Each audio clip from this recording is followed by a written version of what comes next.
जय हिंद फ्रेंड्स। तो आज अपन देखेंगे इंग्लिश टीचिंग मेथड और इंग्लिश टीचिंग मेथड में आज अपन 3 टॉपिक को कवर करेंगे। कौन कौन से 3 टॉपिक कवर करेंगे? सबसे पहले अपन देखेंगे टीचिंग ऑफ राइटिंग के बारे में, देन अपन कवर करेंगे इवोल्यूशन के बारे में, लास्ट अपन कवर करेंगे रेमेडियल प्रोग्राम के बारे में। तो लेट्स बिगिन। फटाफट से अपन शुरू करते हैं इन तीनों टॉपिक को पढ़ना। तो सबसे पहले अपन कौन कौन से टॉपिक देखेंगे फटाफट से देख लेते हैं। कौन कौन से 3 टॉपिक देखेंगे, कौन कौन से 3 टॉपिक देखेंगे। सबसे पहले अपन देखेंगे टीचिंग ऑफ राइटिंग के बारे में कि बच्चों को लिखना कैसे सिखाया जाता है। देन अपन देखेंगे इवोल्यूशन के बारे में कि लिखना सिखा दिया, अब उसका मूल्यांकन कैसे करेंगे। लास्ट में रेमेडियल प्रोग्राम के बारे में कि मान लो बच्चों ने कुछ गलत सीख लिया, मान लो बच्चों को समझ नहीं आया, तो कुछ उपचारात्मक शिक्षण तो करेंगे ना अपन। तो इस तरीके से अपन 3 चीजों के बारे में देखेंगे। तो फटाफट से अपन शुरू करते हैं। और सबसे पहले ऐसे तो अपना सबसे पहले अपन पढ़ेंगे टीचिंग ऑफ राइटिंग के बारे में, टीचिंग ऑफ राइटिंग के बारे में, राइटिंग के बारे में। देन अपन कवर करेंगे इवोल्यूशन यानी कि मेथड ऑफ इवोल्यूशन के बारे में, मेथड ऑफ इवोल्यूशन के बारे में। लास्ट में अपन कवर करेंगे रेमेडियल प्रोग्राम के बारे में, लास्ट में अपन कवर करेंगे रेमेडियल प्रोग्राम के बारे में। तो वन बाय वन पढ़ना शुरू करते हैं। सबसे पहले अपन देखेंगे टीचिंग ऑफ राइटिंग के बारे में, देन अपन देखेंगे मेथड ऑफ इवोल्यूशन के बारे में, लास्ट में अपन कवर करेंगे रेमेडियल प्रोग्राम के बारे में। देखो थोड़ी इन्फॉर्मेशन इसमें पढ़ेंगे, कुछ थोड़ी सी जानकारी इसमें देखेंगे, कुछ थोड़ी सी जानकारी इसमें देखेंगे। सबसे बड़ा पोर्शन अपने टीचिंग ऑफ इवोल्यूशन आएगा क्योंकि इसको अपन सेपरेट भी पढ़ सकते हैं। उसके बाद अपने रेमेडियल प्रोग्राम, उसके बाद यहाँ तो कुछ विधियां आ जाएगी, कुछ मेथड आ जाएगी। बच्चों को आप लिखना सिखा रहे हो ना, तो किस किस तरीके से बच्चों को लिखना सिखा सकते हो। थोड़ी सी ट्रिकी तरीके से पढ़ेंगे तो सारी चीजें आप कोशिश करना कि याद रहे। कुछ चीजें बहुत ही अच्छे तरीके से याद रहेगी। तो फटाफट से शुरू करते हैं। आप और मैं साथ में मिलकर याद करने की कोशिश करते। तो यहाँ से हमने केटी, यहाँ से हमने केटी एफ डी पी डी, ये हमारी ट्रिक आ जाती है। केटी एफ डी पी डी, ये कैसे अपनी ट्रिक आती है। इस ट्रिक से अपन सारी मेथड याद कर लेंगे। मतलब कैसे अपने किंडरगार्टन में क्या होता है, बच्चों को या तो प्लास्टिक से या फिर लकड़ी से, प्लास्टिक और लकड़ी का इस्तेमाल करके बच्चा इसमें लेटर्स लिखता है। ये होती है अपने किंडरगार्टन मेथड में होती है। प्लास्टिक और लकड़ी का इस्तेमाल करके बच्चा लिखना सीखता है, वही किंडरगार्टन विधि होती है। इसकी कमी क्या मानी जाती है? देखो ऐसा माना जाता है, इसकी कमी में बताया जाता है, इसकी डिमेरिट्स में बताया जाता है कि इसमें ना किंडरगार्टन बॉक्स का इस्तेमाल होता है ना, तो उस बॉक्स का सही से इस्तेमाल नहीं किया जाता इसमें, तो इसकी थोड़ी सी डिमेरिट्स बता दी जाती है। वैसे तो इसमें बॉक्स का देखो इसमें बॉक्स यूज होता है, शायद उस बॉक्स में ही लकड़ी वगैरह है, प्लास्टिक वगैरह ये सब रखा जाता होगा, तो किंडरगार्टन बॉक्स का इस्तेमाल होता है। और उसमें ना शायद ये सारे सामान रखे जाते होंगे और उनका इस्तेमाल करके बच्चों को लेटर लिखना सिखाया जाता है। लेकिन इसकी डिमेरिट्स ये है कि उस किंडरगार्टन बॉक्स का सही से इस्तेमाल नहीं हो पाता। उसका टी से बता दी जाता है एक ट्रेसिंग मेथड के बारे में। ट्रेसिंग मेथड कौन सी मेथड है? ट्रेसिंग मेथड हमारी वो मेथड है जब अपन घोट के लिखना सीखते हैं। इसमें क्या होता है कि अपन चीजों को घोट के, जैसे अपन बचपन में नहीं सीखते, माए अपने हाथ पकड़ के, माए हमारा हाथ पकड़ के हमें लिखना नहीं सिखाती और लिख दिया जाता है इतना बड़ा सा, फिर हमें कहा जाता है इसको घोटो, तो अपन घोटते जाते और फाइनली अपन और लिखना सीख जाते हैं। मतलब इतनी बार घोटा है कि अब हमें लिखना आ गया है कि इसको और ऐसे लिखा जाता है ना। अब तो अपन ऐसे लिखने लग गए, लेकिन ये तो गलत होता है ना, इस तरीके से लिखा जाता है। तो इस तरीके से अपन और लिखना सीख जाते हैं। मतलब ट्रेसिंग के बारे में बता दिया जाता है। और नेक्स्ट बता दी जाता है अपने ट्रेसिंग मेथड की अच्छी बात क्या हो सकती है। अपने ट्रेसिंग मेथड के बारे में बता दिए तो अपने किंडरगार्टन हो गई, फिर अपनी ट्रेसिंग हो गई। ट्रेसिंग मेथड की अच्छी बात है, बुरी बातें क्या होती है। देखो इसकी अच्छी बात ये होती है कि आप इस तरीके से लिखना, इसकी बुरी बातें और अच्छी बातें, मेरिट्स और डिमेरिट्स दोनों कवर करेंगे अपन। तो ट्रेसिंग मेथड से अच्छी बात क्या हो सकती है कि आप ना गलतियां कम करते हो, क्योंकि आप देखा देख लिख रहे हो, यानी आपने मतलब कि देखा देख क्या आप पॉइंट बना रखे मान लो, या फिर आपके डॉट बना रखे, वही अपने पॉइंट का डॉट को, या फिर अपने रेखाएं खींच रखी। तो इस तरीके से जब आप लिखना सीखते हो ना पॉइंट के थ्रू या फिर डॉट के थ्रू, वही अपने पॉइंट और डॉट, उसके बाद रेखाएं वगैरह, इस तरीके से जब रेखाएं बनी होती है ना और अपन ऐसे लाइनिंग करते ना, तो हमें ना गलतियों के चांस बहुत कम हो जाते हैं। फिर मारिया मॉन्टेसरी कहती है कि क्या तुम अपने पॉइंट बना के, रेखा बना के इस तरीके से लिखना सिखा रहे हो। ऐसे मत लिखना सिखाओ बच्चों को। लिखना सिखाना तो सबसे बड़ा तरीका तो मेरे अकॉर्डिंग तो है बच्चों को रेत में उंगली घुमाने का, क्योंकि इससे क्या होता है बच्चे इंटरेस्ट फील करते हैं। बच्चों को ना रेत में उंगली घुमाना पढ़ना नहीं लगता है, बच्चों को रेत में उंगली घुमाना खेलना लगता है। और जब बच्चा पढ़ने को पढ़ना नहीं समझेगा, पढ़ने को खेलना समझने लगेगा ना, तब बच्चे को बहुत अच्छे से समझ में आएगा, बहुत अच्छे से सीखेगा बच्चा। तो मारिया मॉन्टेसरी कहती है। तो अपने किंडरगार्टन में उसका ट्रेसिंग होगी, उसके बाद एफ होती है अपनी फ्री इमिटेशन। ये अपनी ट्रेसिंग थी। अब फ्री इमिटेशन क्या होता है? फ्री इमिटेशन जब आप खुद खुल के आराम से लिखते हो, मतलब बिना किसी के, यानी आपको बिंदु नहीं दिए हुए, आपको रेखाएं नहीं दी हुई, कुछ नहीं दिया हुआ है, आपको खुद को लिखना है। ब्लैक बोर्ड पे लिखा हुआ है, कॉपी में लिखा हुआ है, मैडम टीचर ने किसी ने लिख दिया, उसको आपको कॉपी करना है। तो देखो इसकी अच्छी बात क्या हो सकती है, इसकी बुरी बात क्या हो सकती है। इसमें बेल नामक व्यक्ति आते हैं। देखो बेल नामक व्यक्ति आके क्या कहते हैं कि बच्चों को आप ऐसे कॉपी करने का कह रहे हो ना, कॉपी पेस्ट करने का कह रहे हो ना, तो मेरे अकॉर्डिंग बच्चों को कॉपी पेस्ट करना चाहिए, लेकिन कहाँ करना चाहिए? मेरे अकॉर्डिंग बच्चों को कॉपी पेस्ट करो तो फ्लैश कार्ड पे लिखाओ, बच्चों को फ्लैश कार्ड दो, इससे बच्चे थोड़ा एंजॉय भी फील करेगा। तो ये ना थोड़ी सी अलग बात कह देते हैं यहाँ पे अपने फ्री इमिटेशन में। इसकी अच्छी बात है, इसकी बुरी बातें क्या हो सकती है। इसकी फ्री इमिटेशन की अच्छी बातें ये हो सकती है कि इससे बच्चा सेल्फ कॉन्फिडेंस फील करता है। अब तक वो क्या कर रहा था, डॉट दिए होते, अब तक क्या कर रहा था, उसको लाइनिंग दी हुई थी, उनको कॉपी कर रहा था, लेकिन अब वो खुद से लिख रहा है। अब क्या आएगा, बच्चे में सेल्फ कॉन्फिडेंस आएगा। देखो सेल्फ कॉन्फिडेंस तभी बूस्ट होता है जब आप कुछ अच्छा करते हो। आप कोशिश करो कि मैं अच्छा ना करूं और लोगों के सामने जाकर सेल्फ कॉन्फिडेंस बनाऊंगा, बड़े कॉन्फिडेंस बनाऊंगा, पॉसिबल ही नहीं है। जब तक आप कुछ अच्छा काम नहीं करते ना, तब तक आप सेल्फ कॉन्फिडेंस फील नहीं कर पाते हो, क्योंकि क्योंकि हमारे लिए भी, अपने आप के लिए भी हमें अच्छा बनने के लिए कुछ अच्छा करना पड़ता है, वरना आप आपकी खुद की नजर में भी अच्छा नहीं बन पाते हो। तो यहाँ से आपने की थी FFDPD आ जाता है, तो अपने F से अपने फ्री इमिटेशन के बारे में बता दिया जाता है। इसमें बच्चा सेल्फ कॉन्फिडेंस फील करने लग जाता है। इससे बच्चों की गलतियों के बारे में पता चलता है, इंडिविजुअल गलतियों के बारे में पता चलता है, व्यक्तिगत गलतियों के बारे में पता चलता है, यानी कि इसकी डीमेरिट्स, इसकी मेरिट्स क्या जाती है, इसकी डीमेरिट्स क्या जाती है। थोड़ा अपन लिखते भी चलते हैं, यानी इसकी मेरिट्स अच्छी बातें क्या आती है, बच्चा सेल्फ कॉन्फिडेंस फील करने लग जाता है।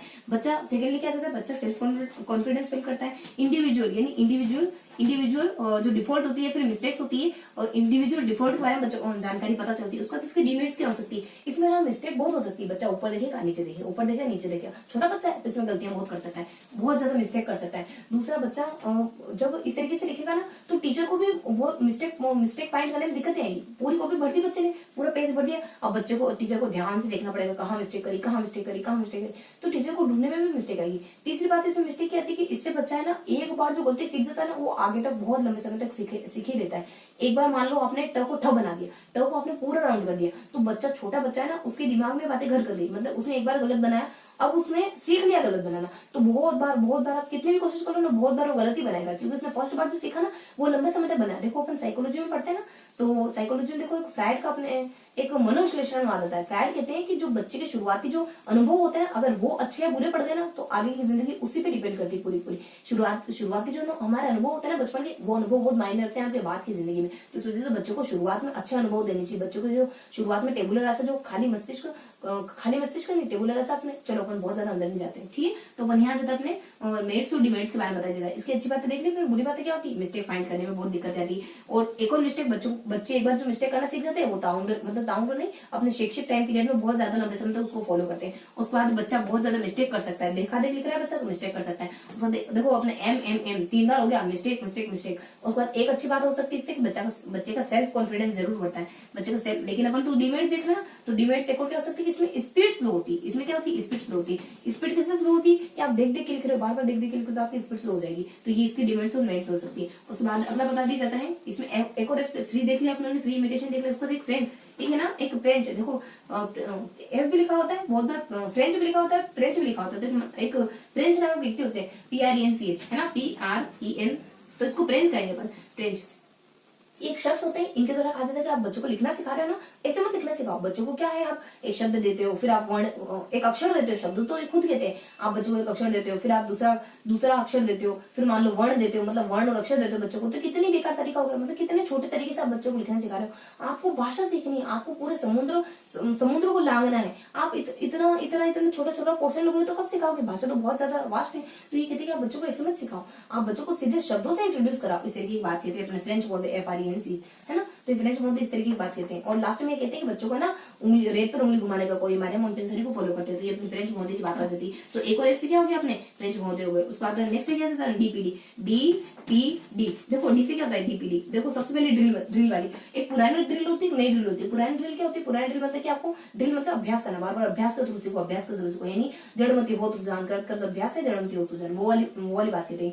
ड्रिल ये कहते हैं कि आपको ना बार बार लिखते जाना। ये इसको ना रोट लर्निंग के नाम से जाना जाता है, इसको रेमेडियल लर्निंग, इसको रोट लर्निंग और रोट मेमोरी और रेमेडियल के नाम से भी जाना जाता है। और इसको है ना, एक इसमें बच्चों को लिस्ट दे दी जाती है। आपको क्या करा जाता है, आपको लिस्ट थमा दी जाती है, उस लिस्ट को आपको याद करना है। ये देखो आप चीजों को याद करोगे तो लिखना तो ऐसे ही सीख जाओगे। तो इसमें क्या किया जाता है, आपको पूरी मीनिंग्स वगैरह, जैसे अपन मीनिंग बुक से मीनिंग याद करते हैं ना, छोटे बच्चे थे तब क्या करते थे, मीनिंग बुक लेते थे, इतनी छोटी सी मीनिंग बुक आया करते थे 5 रुपए की, तो उससे मीनिंग अपन उसको लेते थे और मीनिंग याद करने बैठ जाते थे। तो इसमें कुछ ऐसी विधि, ये रोट लर्निंग के नाम से जानी जाती है, ये रोट लर्निंग और ट्रेडिशनल मेथड के नाम से, रोट लर्निंग और ट्रेडिशनल मेथड के नाम से जानी जाती है। और इसमें एक मीनिंग बुक दे दी जाती है, मतलब बच्चों को एक लिस्ट दे दी जाती है, मीनिंग बुक नहीं, एक पूरी लिस्ट थमा दी जाती है और कहा जाता है कि उस लिस्ट को तुम्हें याद करना है, उस लिस्ट को तुम्हें कैसे भी रटो, कुछ भी करो, लेकिन उसको याद करो। तो इसकी अच्छी बात है, इसकी बुरी बातें क्या हो सकती है। अच्छी बात ये हो सकती है कि बच्चा रटता है, देखो अंग्रेजी में रटने की जगह कुछ आ रहा है नहीं, ऐसा माना जाता है कि अंग्रेजी में जो मीनिंग्स वगैरह फोनेटिक, देखो इंग्लिश है ना फोनेटिक लैंग्वेज नहीं, क्योंकि उसके साउंड है ना हर बार अलग उसके जो अक्षर जो शब्द है ना वो अलग तरीके से साउंड करते हैं। तो इसमें ये बताया जाता है कि जब आपको चीजें रटनी ही है। जब आपको टीओ टू कहना है और जियो को गो कहना है, तो हमें चीजें रटनी है ना, तो रटनी ही है, तो क्या ना हम शुरुआत से रटने पे जोर दे, तो इस तरीके की बात बता दी जाती है इसमें। तो इसमें ना रटने पे बहुत ज्यादा, इमिटेशन पे बहुत ज्यादा बल होता है, आपको बार बार रटने को कहा जाता है। उसके बाद इसकी अच्छी बात तो होगी, इमिटेशन पे बहुत ज्यादा बल, बुरी बात तो होगी इमिटेशन पे बहुत ज्यादा बल दिया जाता है। लेकिन इसकी कुछ अच्छी बात भी होती है। अच्छी बात ये होती है आप इस तरीके से प्रोनाउंस करना सीख जाते हो। कैसे? आप बार बार कोई मीनिंग रट रहे हो, कोई चीज रट रहे हो, तो इस तरीके से प्रोनाउंसिएशन अच्छे से सीख जाओगे। उसका दूसरी अच्छी बातें क्या हो सकती है? और अच्छी बातें हो सकती है कि आप इससे ना, ये ना एक डिफॉल्ट साइकोलॉजी के प्रिंसिपल को फॉलो करता है। ये इसकी अच्छी बात है, इसको थोड़ा सा माइंड करके रखना है, याद करके रखना है। क्या कि डिफॉल्ट साइकोलॉजी, ये फॉल्ट साइकोलॉजी होती है ना, जो अपने निदान, जो अपने गलती का मनोविज्ञान, गलत मनोविज्ञान तो नहीं होता है, लेकिन एक फॉल्ट साइकोलॉजी का एक ब्रांच चलती है अपने साइकोलॉजी में। तो फॉल्ट साइकोलॉजी का एक मनोविज्ञान, फॉल्ट साइकोलॉजी के प्रिंसिपल को फॉलो करती है। हमें सिर्फ माइंड करके रखना है। बहुत सारी चीजें हमें नहीं समझ आए, बहुत ज्यादा कॉन्सेप्ट हमें डेप्थ में ना समझ आए ना, तो जो को थोड़ा सा मेमोराइज करके रखना चाहिए, क्योंकि वहां पे मेमोराइज करने में थोड़ी समझदारी होगी हमारी। तो यहाँ से अपने फॉल्ट मनोविज्ञान की ब्रांच मानी जाती है। उसके बाद इसकी और मेरिट, और क्या बुरी बात हो सकती है इसकी, और क्या अच्छी बात हो सकती है इसकी? और अच्छी बात ये हो सकती है कि इससे ना बच्चे का प्रोनाउंसिएशन अच्छा हो जाएगा, और इससे बच्चा कम से कम मीनिंग याद तो कर लेगा, बच्चे को थोड़ा सा मेमोराइज हो जाएगी, चीजें मेमोराइज हो जाएगी। ये 2-3 इसकी अच्छी बातें हो सकती है।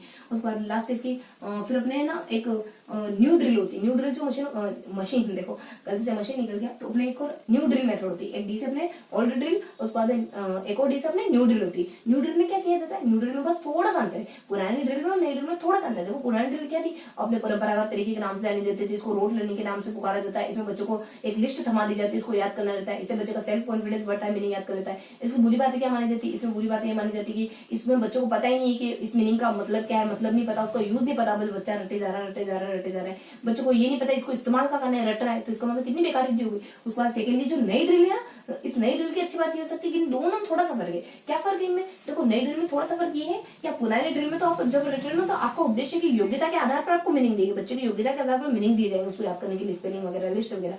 और यहाँ पे जो बच्चों को याद करने के लिए दिया जाता है मीनिंग वगैरह, स्टोरी वगैरह, जो भी आपको मीनिंग वगैरह याद करने के लिए दिया ना, वो योग्यता के आधार पर नहीं दिए, वो आपकी नीड के आधार पर दिए, आपकी टेक्स्ट बुक के आधार पर दिए। तो ये अपने थोड़ा सा अंतर था अपने पुरानी ड्रिल में और नई ड्रिल में, ये थोड़ी सी जानकारी बता दी जाती है। उसके बाद यहाँ जाता है अपने पीडी, ये हो गया। उसका पीडी, पी से अपने प्ले वे मेथड होती है। प्ले वे मेथड खेल खेल में बच्चे याद कर लेते हैं। कैसे? पूरा एक ब्लैक बोर्ड लिया मान लो, मतलब ब्लैक बोर्ड कक्षा में पहले से ही ब्लैक बोर्ड पे आपने लिखना शुरू करा, एक शब्द लिख लिया, मान लो मैंने मेथड लिखा, तो इस मेथड एक शब्द को लिखा, अब बच्चों को इस मीनिंग को आगे पीछे कर करके दूसरे मीनिंग बनाने, दूसरे शब्द बनाने, इस तरह की एक मेथड होती है अपने इस तरह की एक मेथड होती है अपने लास्ट वाली, अपने प्ले वे वाली। तो इसमें बच्चों को एक शब्द दे दीजिए, तो उसको आगे पीछे करके उसको और शब्दों को लिखना सीखना होता है, तो बच्चों को मजा आता है।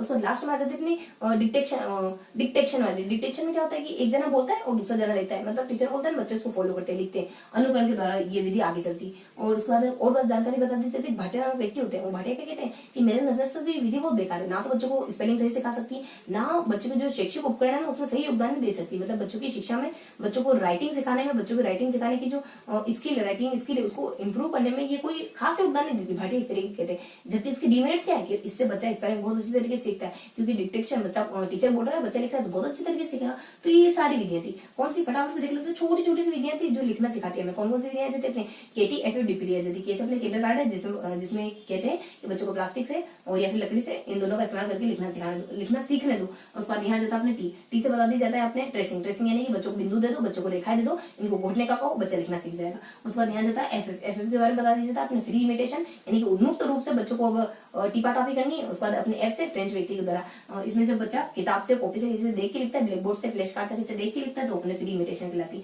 उसके बाद F से अपने फ्रेंच महोदय के द्वारा कौन से आ जाती है? ये कहते हैं कि बच्चों को लिखना सिखाओ, लेकिन बच्चों को शब्द मत लिखना सिखाओ, बच्चों को अक्षर मत लिखना सिखाओ, बच्चों को वर्ण मत लिखना सिखाओ, बच्चों को सीधा शब्दों से इंट्रोड्यूस करो। ये कहते हैं, ये मारे मोंटेसरी को फॉलो करते हैं, सेम टू सेम वही बात कहते हैं। ये कहते हैं जिस तरीके से मारे मोंटेसरी कहती है ना कि हमें बच्चों को हमें उंगली घुमाने कहना चाहिए, ये भी यही कहते हैं कि बच्चों को हमें उंगली घुमाने देना चाहिए, यानी बच्चों को जगह जगह बच्चों को थोड़ा खुलने दो। यानी बच्चे अगर फर्स्ट पे लिखना चाहे तो लिखने दो, बच्चे दीवार गंदी करना चाहे करने दो। तभी तो अपना लहर प्रोग्राम चलाया ना, बच्चों को दीवार गंदी करना अच्छा लगता है।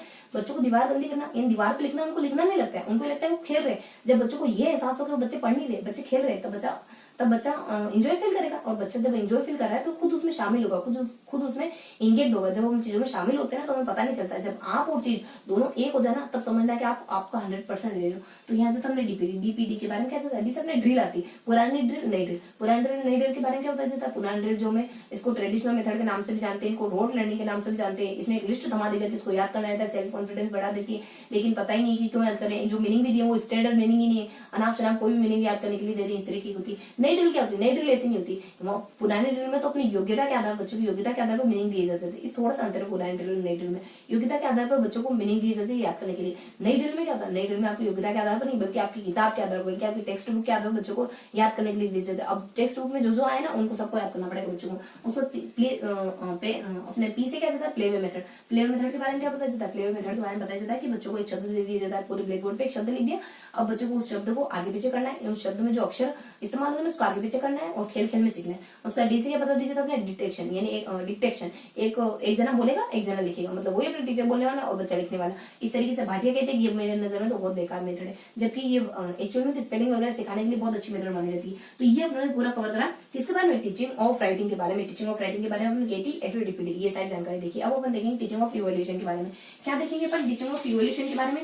देखो इवोल्यूशन प्रोग्राम यानी मूल्यांकन की प्रक्रिया, मूल्यांकन की प्रक्रिया में जो भी जानकारी देखेंगे ना वो ट्रिक में समाई थी। कौन सी ट्रिक आ जाती है, बको आंटी जी, आप बहुत बदतमीज से इंसान हो, आप आंटी जी को क्या कह रहे हो, एंटी आंटी जी को क्या कह रहे हो, बकने का कह रहे हो, बको आंटी जी, बको आंटी जी। बहुत आप मुफ्त टाइप के इंसान हो, आप कह रहे मुझे परेशान मत करो, मुझे याद करने दो। बार बार क्या आगे मुझे परेशान करते रहते हो, मेरे रीड की प्रिपरेशन चल रही है, मुझे याद करने दो, बको आंटी जी। यानी बको आंटी जी आप इस तरीके से उनको कहते हो। देखो ऐसा भी आपका मतलब कोई डेडिकेशन या फिर कोई भी आपका एम ऐसा भी किस काम को जो बिल्कुल दूसरों को मतलब इतना ज्यादा आपको देखो जिंदगी है ना बाइपोलर होनी चाहिए, इतना ज्यादा वन पोलर नहीं होना आपको। यानी जिंदगी हमेशा बीच में यानी सेंटर में चलती है। आप ना तो इस पोल पे ज्यादा झुको ना इस पोल पे ज्यादा झुको, यानी इतना भी ज्यादा किसी को लेकर रिजिड नहीं हो जाना कि बाकी सारी चीजों को इतना दरकिनार कर देना, इतना दरकिनार कर देना कि पीछे मुड़कर देखें तो पता चले कि हमारी खुशी में खुश होने वाले कोई नहीं बचा, हमारे आंखों में आंसू देखकर दूसरों की आंखों में आंसू आ सके ऐसा कोई नहीं बचा। तो इतना भी ज्यादा जिंदगी को वन पोलर नहीं जीना, थोड़ा सा जिंदगी को देखो सही तरीका जिंदगी को जीने का एक अप्रोचिंग तरीका, एक बेहतर अप्रोच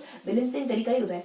लाइफ में ना 4-5 फैक्टर होते हैं जिनको अपन मेंटेन करके रखना पड़ता है। देखो आपके रिलेशन अच्छी होनी चाहिए तो आपकी लाइफ रिलेशन हो गया, आपकी हेल्थ हो गई, और दूसरा आपके फाइनेंशियल कंडीशन हो गई। एक चीज को ज्यादा खींचे जा रहा है, दूसरी चीज बहुत ज्यादा पीछे छूट गई, इसका मतलब आप सक्सेस नहीं हो आपकी लाइफ में। तीसरा आपकी थोड़ी सी प्लेजर, आपकी जिंदगी में खुशी होनी चाहिए, यानी ऐसा नहीं कि आपके पास ये भी प्लेजर नहीं है, क्योंकि आप अंदर से बहुत बुरे इंसान हो। किसी के 500 रुपए चुरा के आपको अच्छा फील होता है, किसी को ठग लिया तो आपको बहुत ज्यादा मतलब कि बहुत ज्यादा क्लेवर फील होता है, इस तरीके की फीलिंग आती है। तो अपन शुरू करते हैं फटाफट से। अपन आ जाते हैं बको आंटी जी, बीसीओ और एएनटी। देखो बीसी क्या होता है, बेसिक से इन्फॉर्मेशन बता दी जाती है। इवोल्यूशन के बारे में बेसिक से इन्फॉर्मेशन क्या होती है कि एक अपनी न्यू एजुकेशन पॉलिसी आई थी 1986 में, उसके थ्रू अपने इवोल्यूशन के प्रोग्राम लाया गया था।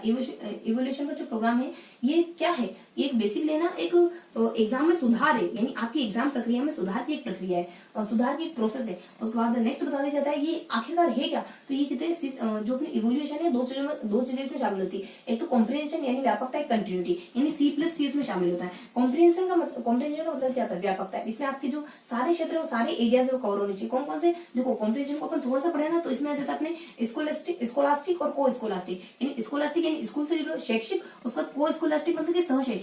स्कोलास्टिक में क्या आ सकते हैं, आपको पढ़ना, आपके जो सब्जेक्ट वगैरह है सारी जानकारी स्कोलास्टिक में आ सकती है। को स्कोलास्टिक यानी सहशैक्षिक में क्या आ सकता है, सहशैक्षिक में वो सारी चीजें, आपका एप्टीट्यूड है, आपकी वैल्यूज है, आपके सोशल एक्टिविटीज है, ये सब आ सकता है। आपकी एप्टीट्यूड है और आपकी सोशल एक्टिविटीज है और उसके बाद आपकी वैल्यूज वगैरह ये सारी चीजें किसमें आ सकती है, ये सारी चीजें आ सकती है अपने को स्कोलास्टिक में। अब इनको नापा कैसे जाता है, आपको सब्जेक्ट को कैसे नापेंगे, आपकी कमांड है इतनी, इसको अपन नापेंगे ना, कोई टेस्ट वगैरह ले लिया, कोई एग्जाम वगैरह ले लिया, बाकी इन सारे एस्पेक्ट को कैसे नापोगे आप, आपकी वैल्यूज को, आपके दृष्टिकोण को, आपके एप्टीट्यूड को, वही अपने दृष्टिकोण एप्टीट्यूड, इनको कैसे नापोगे, इनको नापने के तरीके कुछ अलग होते हैं। यानी यहाँ पे अपने ऑब्जर्वेशन की प्रक्रिया आ जाती है, यहाँ पे अपने एनेक्डोटल आ सकता है, यहाँ पे अपने चेकलिस्ट आ सकती है, यहाँ पे अपने रेटिंग स्केल आ सकता है, यहाँ पे अपने रेटिंग स्केल का असाइनमेंट वगैरह आ सकता है। मतलब ये सारी जानकारी इसमें, असाइनमेंट तो नहीं, रेटिंग स्केल वगैरह इस तरीके की जानकारी आ सकती है। इस तरीके के कुछ रिकॉर्ड्स आ सकते हैं जिससे आपके बारे में जानकारी पता कर सकते हैं, एक टीचर आपके बारे में जानकारी पता कर सकता है। तो ये इसका मतलब ये अपने कॉम्प्रिहेंशन यानी व्यापकता से मतलब लिया जाता है। अब बताओ कंटिन्यूटी से क्या मतलब लिया जाता है? कंटिन्यूटी से मतलब लिया जाता है, देखो कि आपका पूरे सेशन पूरे साल भर आपका टेस्ट होना चाहिए, ये कंटिन्यूटी से मतलब लिया जाता है। आपके क्लास टेस्ट होने चाहिए, आपके एनुअल टेस्ट होने चाहिए, आपके टर्मिनल टेस्ट होने चाहिए, ये सारा मीन्स निकाला जाता है किससे? कंटिन्यूटी से। तो ये थोड़ी सी बेसिक जानकारी थी किसके बारे में? ये थोड़ी सी बेसिक जानकारी थी इवोल्यूशन के बारे में, इवोल्यूशन यानी अपने मूल्यांकन प्रक्रिया के बारे में। उसके बाद सी से क्या बता दिया जाता है? सी से वही सारी यानी कॉम्प्रिहेंशन यानी सी दो चीजों को रिप्रेजेंट कर रहा है, एक व्यापकता को, एक कंटिन्यूटी को। व्यापकता में क्या था अपने देख लिया, यानी दोनों क्षेत्र आ सकते हैं अपने स्कूल, यानी शैक्षिक भी आ सकता है, शैक्षिक भी आ सकते हैं। अब इनको नापते कैसे? इनको नापने के दोनों के अलग अलग तरीके हो सकते हैं। अब इनको नाप लिया, इनसे होगा क्या? आपके जो शैक्षिक क्यों नापा? इससे ना शैक्षिक क्षेत्र से आपने कॉग्निटिव आपके दिमाग का विकास होगा, आपके कॉग्निटिव क्षेत्र का विकास होगा। शैक्षिक क्षेत्रों से क्या होगा? शैक्षिक क्षेत्रों से आपकी फिजिकल ग्रोथ हो सकती है, आपकी सोशल ग्रोथ हो सकती है, आपकी साइकोलॉजिकल ग्रोथ हो सकती है। तो ये सारे इनसे होने वाले फायदे हैं हमें, तो इनसे होने वाले फायदे देख लिए। तो ये थोड़ी सा बेसिक इंट्रो देख लिया अपने। उसके बाद ओ से क्या देखेंगे अपन? ऑब्जेक्ट देखेंगे। ओ से क्या देखेंगे? ऑब्जेक्ट यानी इसके उद्देश्य क्या है, थोड़ी सी बेसिक इन्फॉर्मेशन देखी। अब ओ से देखेंगे इसके ऑब्जेक्ट क्या है, इसके उद्देश्य क्या माने जाते हैं, इसके ऑब्जेक्ट क्या है? इसके ऑब्जेक्ट माने जाते हैं इसका अपने मूल्यांकन करने इवोल्यूशन प्रक्रिया के कुछ ऑब्जेक्ट माने जाते हैं। ऑब्जेक्ट क्या माने जा सकते हैं? यहाँ जैसे अपने JCI, जैसे तुम JCI हो ना, वैसे वैसे चले जाओ, तुम्हारी शक्ल तक नहीं देखनी मुझे। JCI हो ना, नफरत करती हूँ तुमसे। JCI हो ना, तुमने मतलब कि मुझसे झूठ बोला, तुम वहां गई थी, तुमने वहां बता दी, ऐसा कुछ माइंड में दिमाग करना है ना, मतलब ये दिमाग क्या करना है, माइंड में थोड़ा सा अपने को विजुअलाइज करना है कि ऐसे कोई दो फ्रेंड्स है और उन दोनों में झगड़ा हो गया, तो वो कह रही तुम JCI हो ना, वैसे वैसे चली जाओ। तो अपने मान लो स्कूल फ्रेंड थी हो, तो JCI जिससे क्या पता चलता है? जजमेंट के बारे में। इसमें इसका जो एक ऑब्जेक्ट होता है, इसका जो उद्देश्य होता है, बच्चों के बारे में जजमेंट करना होता है कि बच्चे ने कितनी अचीवमेंट हासिल कर ली। उसके बाद ऐसे देखो, जैसे अपने जजमेंट हो सकता है SI, और SI से क्या हो सकता है? S यानी कि आपकी जो मूल्यांकन प्रक्रिया है, आपकी जो एग्जामिनेशन प्रक्रिया है, उसको बच्चों के सेंटर बनाना है, स्टूडेंट सेंटर बनाना है। ऐसे अपने स्टूडेंट सेंटर के बारे में तो थोड़ा सा लिखते चलते हैं अपने जजमेंट के बारे में। उसके बाद यहाँ पे स्टूडेंट सेंटर मान लिया जाता है। उसके बाद ऐसे को मान लिया जाता है कि बच्चे को एक हाँ देखो अपने जजमेंटल मान लीजिए, उसके बाद ऐसे अपने स्टूडेंट सेंटर बनाना मान लीजिए इस प्रक्रिया को पूरा। उसके बाद आई से क्या बता दीजिए, देखो अपने जो मूल्यांकन प्रक्रिया है ना, उसमें आई से मतलब कि बच्चे की अचीवमेंट, आई से मतलब कि इम्प्रूवमेंट, आई से मतलब कि बच्चे की उपलब्धि में इंप्रूव करना, यानी बच्चे की जो भी अचीवमेंट है उसमें इंप्रूव करना, इसका उद्देश्य माना जाता है।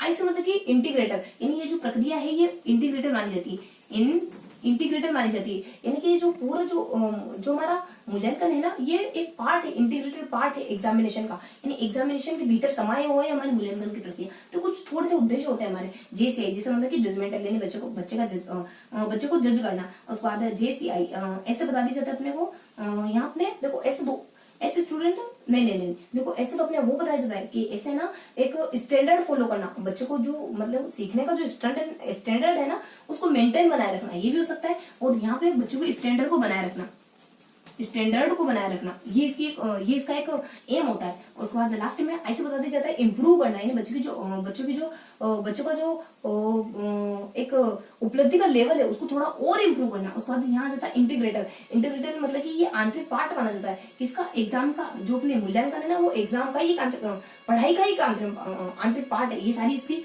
थोड़े से ऑब्जेक्ट होते हैं, तो इसके ऑब्जेक्ट कवर करें। और उसके बाद नेक्स्ट अपन कवर करेंगे, देखो वो से अपना ऑब्जेक्ट आ जाता है, उसको ANT, ए से क्या कवर करेंगे? देखो ANT से क्या कवर करेंगे अपन? ANT से क्या कवर करेंगे? देखो ए से अपन कवर करेंगे इसके एरिया के बारे में, एन से कवर करेंगे इसकी नीड के बारे में, इसकी नीड क्यों है, इसकी जरूरत क्यों है। उसके बाद टी से कवर करेंगे इसके टाइप्स के बारे में, और टी से दो चीजें कवर करेंगे, यहाँ T2 समझेंगे अपन।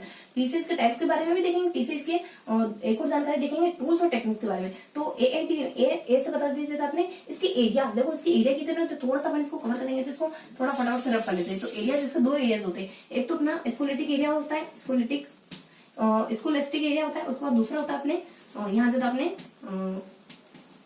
स्कोलास्टिक, और यहाँ जाता अपने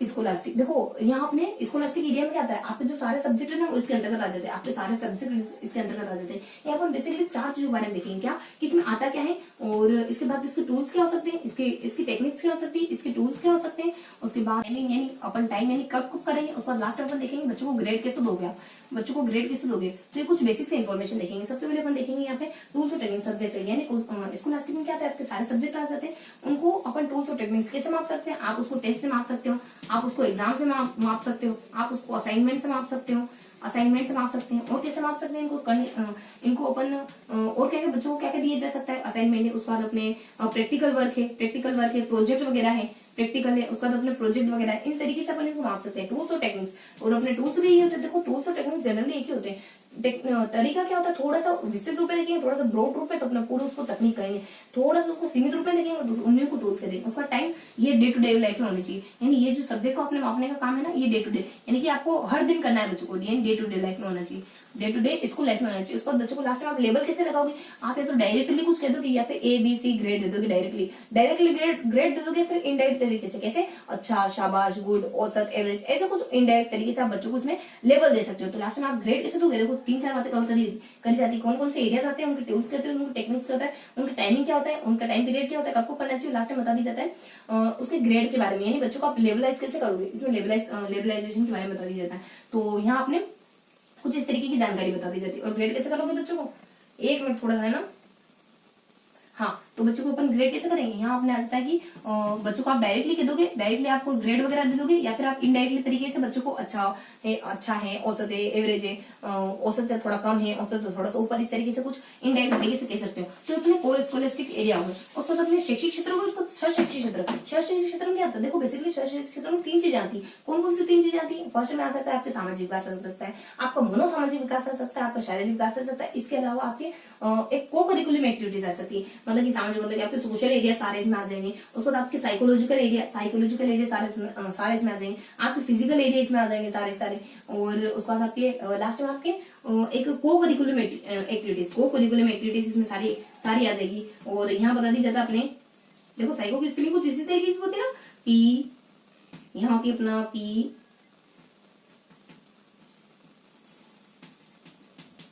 है ना, देखो हर बार एस और वाई में मैं हर बार कंफ्यूज हो जाती हूँ, है ना, तो मे भी करेक्ट होगी।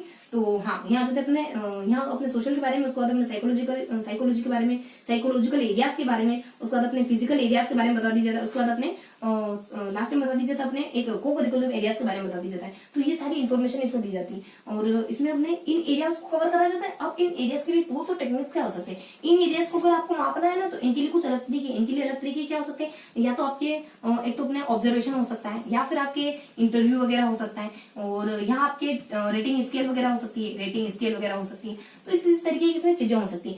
इंटरव्यू है, रेटिंग स्केल है, ऑब्जर्वेशन है, चेकलिस्ट है, एनेक्डोटल है, क्या हो सकता है, चेकलिस्ट है, उसके बाद एनेक्डोटल वगैरह हो गया, इस तरीके की चीजें हो सकती है। इन चीजों को नापने के लिए आपके जो शैक्षिक क्षेत्र होते हैं ना, उनको नापने की कुछ इस तरीके की चीजें हो सकती है। अब पर्टिकुलरली देखे ना कि इसको नापने के लिए क्या होती है, इसको नापने के लिए थोड़ा सा अपन डिफरेंशिएट करके देख लेते हैं। तो एक चीज को थोड़ा सा डिफरेंशिएट करके देख लेते हैं। तो यहाँ तक में आपके सोशल विकास के बारे में आ जाता है, उसके बाद आपके साइकोलॉजिकल विकास के बारे में, मतलब कि साइकोलॉजिकल एस्पेक्ट को कैसे चेक करेंगे, सोशल एस्पेक्ट को कैसे करेंगे, साइकोलॉजिकल एस्पेक्ट को कैसे करेंगे, फिजिकल एस्पेक्ट को कैसे चेक करेंगे, उसके बाद आपके को करिकुलम एस्पेक्ट को कैसे चेक करेंगे, ये सब बता दी जाता है। सोशल को कैसे चेक करोगे आप, इसको बहुत तरीके से चेक कर सकते हैं, ऑब्जर्वेशन और रेटिंग स्केल। ऑब्जर्वेशन और रेटिंग स्केल से तो सबको कर सकते हैं, ऑब्जर्वेशन और रेटिंग स्केल लगभग सारे एरियाज आपके कवर हो सकते हैं इससे। उसके बाद इसको और भी तरीके से, जैसे कि एनेक्डोटल वगैरह हो गया, उसके बाद यहाँ पे अपने इंटरव्यू वगैरह हो गया, इसी तरीके से भी कर सकते हैं। लेकिन इनको जनरली इसी तरीके से करा जाता है, इनके लिए रिजिड है चीजें, तो इनको थोड़ा माइंड कर रखना है, क्योंकि हमारे जो सोशल एरिया होते हैं ना, उनको अपन हर तरीके से देख सकते हैं। लेकिन हमारे साइकोलॉजिकल एरिया को जनरली 2 तरीके से, जनरली जो बेसिक तरीके हमारे ऑब्जर्वेशन, उसके बाद अपने आर्ट्स रेटिंग स्केल, ऑब्जर्वेशन और रेटिंग स्केल। उसके बाद यहाँ से अपने को करिकुलम एक्टिविटीज में देखो, यहाँ अपने जो फिजिकल वाला है ना, फिजिकल वाला एस्पेक्ट को आप ऑब्जर्वेशन और रेटिंग स्किल्स में देख सकते हो। थोड़ी सी जानकारी, फिजिकल था ना आपने, फिजिकल तो आप डॉक्टर, यानी आपको कोई डॉक्टर से कंसर्न वगैरह, बच्चों के बारे में डॉक्टर से सलाह वगैरह मशवरा जो एक डॉक्टर देता है ना, देखो साल भर में क्या होता है, एक बार डॉक्टर जरूर विजिट करता है स्कूलों में, तो उससे जो बातचीत करोगे ना, वो जो सारे रिकॉर्ड आएंगे ना, उससे पता कर सकते हो आप बच्चे की फिजिकल एस्पेक्ट के बारे में, फिजिकल एरिया के बारे में। तो यहाँ पे अपने डॉक्टर से कंसर्न आ जाता है, यानी डॉक्टर से जो सलाह वगैरह मशवरा वगैरह आपने बच्चे के बारे में करा ना, एक साल भर में स्कूलों में आते ही है जनरली एक बार डॉक्टर, तो उनसे जो आपके निष्कर्ष निकला ना बच्चे के हेल्थ के बारे में, तो वो आता है इसमें। उसके बाद इनके टाइम पीरियड क्या होते हैं, देखो सोशल एरिया के टाइम पीरियड तो आपको हर दिन देखोगे, बच्चों को सोशली तो आप हर दिन देखोगे डे टू डे लाइफ में। उसके बाद यहाँ पे भी आप इन एरिया में देखो, आप पीछे आ जाता अपने अपने पीसीएम में साइकोलॉजिकल एरिया भी आप हर दिन चेक करोगे बच्चे के। और यहाँ आता है अपने फिजिकल एरिया, आप 1 ईयर में एक बार करोगे फिजिकल। और उसके बाद अपने को-करिकुलम एक्टिविटी, जैसे आपके डांस आ जाता है, आपकी आपने कोई डिबेट कॉम्पिटिशन में भाग ले लिया, आपने कोई स्पोर्ट्स वगैरह में भाग ले लिया, उसके बाद आपने कोई राइटिंग कॉम्पिटिशन वगैरह में भाग लिया, ये सब बातें को-करिकुलम। तो ये कब करोगे, जब भी आपका जो एक शैक्षिक कैलेंडर है ना, तो आपके जो भी स्कूल का शैक्षिक कैलेंडर है उसमें जो भी टाइमिंग वगैरह है, तब तो आप चेक करोगे इनको। तो थोड़ा सा अपने इसके एरियाज के बारे में बताया कि इसको अपने देखो, इसके तरीके इवोल्यूशन की कौन चीज यहाँ लिख देते अपन BCO और ANT, ये थी इसके ट्रिक, यानी बकौंटी। यानी अपने बी से इसकी बेसिक इन्फॉर्मेशन देखी, सी से अपने अभी क्या देख रहे हैं, सी से अपने वो दोनों ही सी कवर करे, ओ से इसके ऑब्जेक्ट देखे, ऑब्जेक्ट क्या जाता है JSI, जजमेंट आ जाता है। उसके बाद अपने JSI के थ्रू बता दी जाता है। ऐसे मतलब कि आपको स्टूडेंट सेंटर बनाना है पूरी आपको इवोल्यूशन की प्रक्रिया को, ऐसे मतलब की। और उसके बाद आई से बता दी जाता है आपको इंप्रूव करना है, आई से बता दी जाता है इंटीग्रेटेड पार्ट माना जाता है। उसके बाद ANT से अपने एरियाज के बारे में देखा, एरियाज कौन कौन सा थे, स्कोलास्टिक भी आते हैं, उसको को स्कोलास्टिक भी आते हैं, उनके बारे में देखा, उनको नापने के कौन कौन से तरीके हो सकते हैं, उनको कब मापा जा सकता है, और इनको सबको आप रेट कैसे करोगे। वही या तो बच्चों को डायरेक्टली तरीके से कोई ग्रेड दे दोगे ABC, या फिर इनडायरेक्ट तरीके से उसको कहोगे अच्छा है, बुरा है, या फिर बुरे से बुरा, इस तरीके से तो कहना ही नहीं। बुरे से बुरा बच्चों को हमें हमेशा पॉजिटिव फीडबैक देना है। अगर बुरा भी है ना, तो उसको 2-3 बातें उसकी अच्छी बतानी है, फिर लास्ट में कहना है कि थोड़ी सी कमी थी। इस तरीके से बच्चों को मतलब कि जब आप बुरी बातें बतानी होती है ना, तो जब आपको वो डोज दिया जाए ना बुराई वाला, तो आपको थोड़ा उससे पहले अच्छा डोज देना पड़ता है, तब जाके आप बातें सीखते हो। ना तो आप ये सोचने लग जाते हो कि ये तो बुराई करते हैं, हमेशा ही बुरी बातें ही बताते हैं, तो आप फिर उसको एक्सेप्ट नहीं करते हो। आप सोचते हो कि नहीं ये तो बोलते रहते हैं और मुझे थोड़ी ना हो कमी, तो इस तरीके से। तो अपने ANT, एन से क्या पता है, इसकी नीड क्या है, यानी इसकी जरूरत क्या है, और इसकी ना आवश्यकताएं क्या है, वही अपने नीड। और उसके बाद नीड को कवर करेंगे, उसके बाद किसको कवर करेंगे, इसकी नीड क्या है। इसकी नीड क्या है, देखो इसकी नीड को अपन देख लेंगे साइन TD। देखो थोड़ा सा अपन ट्रिकी तरीके से देखेंगे, साइन TD ये इसकी नीड मानी जा सकती है, यानी कि इसकी आवश्यकता क्यों है हमें। ऐसे मतलब कि बच्चों में देखो यहाँ जाता है ऐसे मतलब कि बच्चों को सेल्फ कॉन्फिडेंट फील कराने के लिए, क्योंकि मूल्यांकन की प्रक्रिया क्या करेगी, बच्चों के अचीवमेंट को बताएगी कि वो कितना पानी में, कितना सतह पर, कितना पानी में, तो बच्चे का सेल्फ कॉन्फिडेंस बूस्ट होगा इससे। उसके बाद ऐसे बता दी जाए बच्चे की अचीवमेंट के बारे में पता करने के लिए इसकी नीड है, इसकी जरूरत है, बच्चों को सेल्फ कॉन्फिडेंट फील कराने के लिए इसकी नीड है। उसके बाद आई से बता दिया जाता है कि बच्चों को इंस्ट्रक्शन देने के लिए इसकी नीड है, हमें पता तो चले कि बच्चा कितना सीख पा रहा है, कितना नहीं सीख पा रहा। उस पर TD से मतलब कि टेक्निक्स, यानी टीचर को कौन कौन सी टेक्निक फॉलो करनी, कौन सी नहीं करनी, पहले जो कर रहा था क्या उसको आगे करो, तो बच्चे को तो हमें यही तब हमें ना ये मतलब रिजल्ट इससे, अगर मेरी जो पुरानी टेक्निक्स है उससे मुझे रिजल्ट बेकार मिल रहा है, तो क्या मैं नई टेक्निक फॉलो करूँ, तो ये सब बताता है। उसके बाद D से मतलब कि बच्चों को एक डिसीजन, यानी फ्यूचर के लिए उसको कौन सा डिसीजन लेना है, उसको मैं तो आगे परस्यू करनी नहीं करनी, हिंदी करनी नहीं करनी, उसको कौन सी बातें अच्छे समझ आती है, जिनको वो आगे पढ़ना चाह रहा है, कौन सी बातें समझ में नहीं आती, जिनको छोड़ना चाह रहा है। तो आपको डिसीजन मेकिंग में मदद करती है अपनी मूल्यांकन की प्रक्रिया। इसकी नीड, इसकी आवश्यकता है, तो कुछ इसकी बेसिक से आवश्यकता होती है। उसके बाद N से अपन कवर कर ले, नीड और आवश्यकता। T से अपन कवर करेंगे, देखो T से बहुत अच्छा सा थोड़ा सा अच्छा सा देखेंगे इसमें। पर T से क्या होता है, T से इसके टाइप्स आ जाते हैं, यानी मूल्यांकन की प्रक्रिया के टाइप क्या होते हैं, कितने टाइप की हो सकती है, तो ये अपने 2 प्रकार की हो सकती है। इवोल्यूशन देखो ये बीच में से कैसे पता नहीं पिंक चलने लगे, चलो देखते हैं अपन। यानी अपने जो इवोल्यूशन की प्रक्रिया होती है ना, अपनी इवोल्यूशन की प्रक्रिया वो 2 टाइप्स की होती है, एक तो अपने FA1 होती है और FA होती है, और एक अपनी समेटी होती है, ऐसे होती है। ये 2 प्रकार की प्रक्रिया होती है, FA के बारे में और ऐसे के बारे में बता दिया जाता है। देखो जो FA होता है ना, वो इसकी थोड़ी सी इन्फॉर्मेशन देखेंगे, और ऐसे की थोड़ी सी बेसिक इन्फॉर्मेशन देखेंगे। देखो ऐसे का मतलब क्या, ऐसे में जाता है अपने C, D, F और FI। देखो इस तरीके की चीजों को याद रखेंगे। C मतलब कि इसको जनरली कंपेयर करा जाता है ऐसे से, इसकी क्या बात है, C से मतलब कि इसको जनरली कंपेयर करा जाता है, C से अपने कंपेयर किससे करा जाता है, ऐसे से। देखो दोनों ही अलग अलग है, लेकिन थोड़ा सा बातों को थोड़ा सा हमें मेमोराइज भी करना है कि इसको मतलब कि ये ट्रू है, फॉल्स है, ट्रू है, इसको जनरली कंपेयर करा जाता है ऐसे से। और उसके बाद D से बता दिया जाता है कि जो हमारा डायग्नोस्टिक जो अपना एक टेस्ट होता है ना, डायग्नोस्टिक टेस्ट, उसी के भीतर समाया हुआ है अपने FA, यानी कंसिस्ट है किसके अंदर, अपने डायग्नोस के अंदर कंसिस्ट है हमारा ऐसे, यानी डायग्नोस के अंदर हमारे समाया हुआ ऐसा माना जाता है। यानी डायग्नोस जो हमारा एक टेस्ट होता है ना, उसी में हमारा FA1 समाहित है। उसके बाद F से बता दिया जाता है कि इसमें फीडबैक दिया जाता है, इसमें क्या दिया जाता है, इसमें फीडबैक दिया जाता है, इस तरीके की बातें बता दी जाती है। उसके बाद अपने FI के बारे में क्या बता दिया जाता है कि टीचर जो फॉर्मल और इनफॉर्मल दोनों ही प्रकार की प्रक्रियाएं करता है ना क्लासरूम में। ये देखो क्लासरूम में होता है FA, जब आप बीच बीच में पढ़ाते पढ़ाते क्वेश्चन पूछते हैं ना, उसको कहते हैं एफए। और उसके बाद जो आपके पूरे सेशन में बीच में जो टेस्ट होता है ना, first test, second test, third test, उनको कहते हैं एफए। तो ये अपने ना CDF, उसके बाद FI।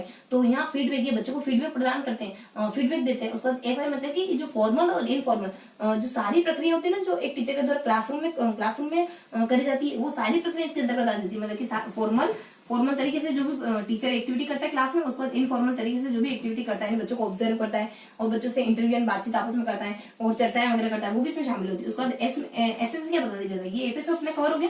उसके बाद ऐसे से क्या बता दीजिए, देखो ऐसे की ट्रिक होती है अपनी सी, यहाँ आ जाती है अपनी CSC। ये ट्रिक होती है अपनी सी से, मतलब कि ये अपने लास्ट यानी कंक्लूसिव माना जाता है, क्योंकि लास्ट में होता है वार्षिक परीक्षा, अर्धवार्षिक परीक्षा जो आपको डिप्रेस्ड कर देती है, तो वो होती है अपने कंक्लूसिव। आपको क्या, हमें सबको करती हो। तो उसके बाद अपने CSC, सी से मतलब कि कंक्लूसिव होता है, सबसे लास्ट में होता है। ऐसे मतलब कि इसमें समराइज्ड होती चीजें, यानी एक पर्टिकुलर व्यक्ति के बारे में क्या क्या डेवलपमेंट है, यानी एक पर्टिकुलर व्यक्ति की क्या क्या डेवलपमेंट है, क्या क्या अचीवमेंट है, उसको बताती है, समराइज करती है।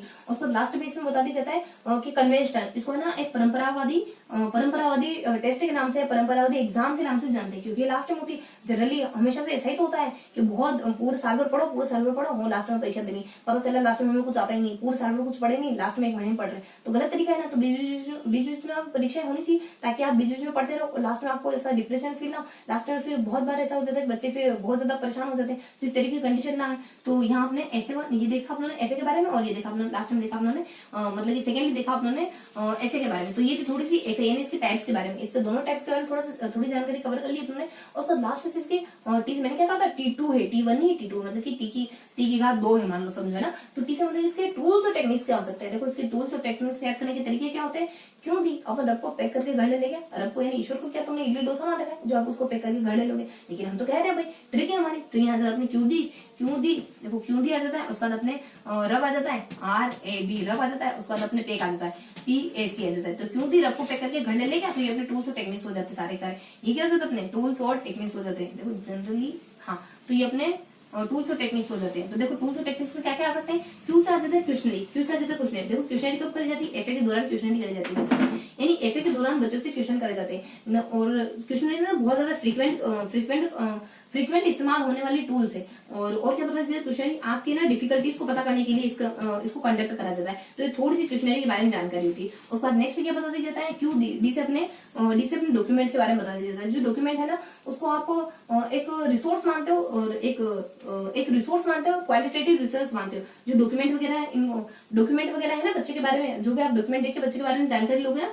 वो क्या माने जा सकते हैं, रिसोर्स माने जाते हैं। कौन से ये रिसोर्स माने जाते हैं ना, देखो डॉक्यूमेंटेड रिसोर्स को अपन एक ऑथेंटिक या फिर एक क्वालिटेटिव, ऑथेंटिक और क्वालिटेटिव रिसोर्स मानते हैं। क्या मानते हो, क्वालिटेटिव रिसोर्स मानते हैं, रिसोर्स मानते हैं इनको बच्चे के बारे में जानकारी लेने के लिए। मानेंगे इसे बिल्कुल गुणात्मक। ये उसका यहाँ से अपने RAB यानी रब के बारे में क्या बता दिया जाता है, यहाँ अपने आर्ट से अपना आ जाता है रेटिंग स्केल। देखो तो रेटिंग स्केल के बारे में क्या जाता है, रेटिंग स्केल क्या आ जाती है, देखो रेटिंग स्केल में degree of the frequency of students behaviour, skill and strategy. यानी कि रेटिंग स्केल क्या होती है, रेटिंग स्केल होती है एक डिग्री होती है, यानी एक ऐसी डिग्री जो आप स्टूडेंट की फ्रीक्वेंसी यानी स्टूडेंट के जो बार बार किए जाने वाले व्यवहार है ना, उसके बारे में बताए, उसके उनकी स्किल के बारे में बताए, उसकी स्ट्रेटेजीज के बारे में बताए। यानी ये डिग्री होती है, ये डिग्री होती है किसकी, ये degree of frequency of behaviour, skill और स्ट्रेटेजीज। ये इस तरीके से इसको थोड़ी सी जानकारी आ जाती है रेटिंग स्केल के बारे में। और नेक्स्ट बता जाता है अपने ए के बारे में। ए से क्या जाता है, ए से अपने असाइनमेंट वगैरह जो कक्षा से आउटकम यानी जो कक्षा से बाहर का जो प्रोग्राम होता है ना, आउट ऑफ द क्लास जो प्रोग्राम होता है ना, जो बच्चों को आउट ऑफ द क्लास करना होता है, जो टीचर के द्वारा गिवन होता है, उसी को अपन असाइनमेंट कहते हैं। उसके बाद बी से देखो, बी नहीं या ओ ध्यान रखना है ना, तो बी अपने इस तरीके से बनाते हैं, तो ये अपने बता देना, तो ओ ध्यान रखना है। ट्रिक में यहाँ थोड़ा सा हेर फेर कर लेना, ओ ध्यान रखना है।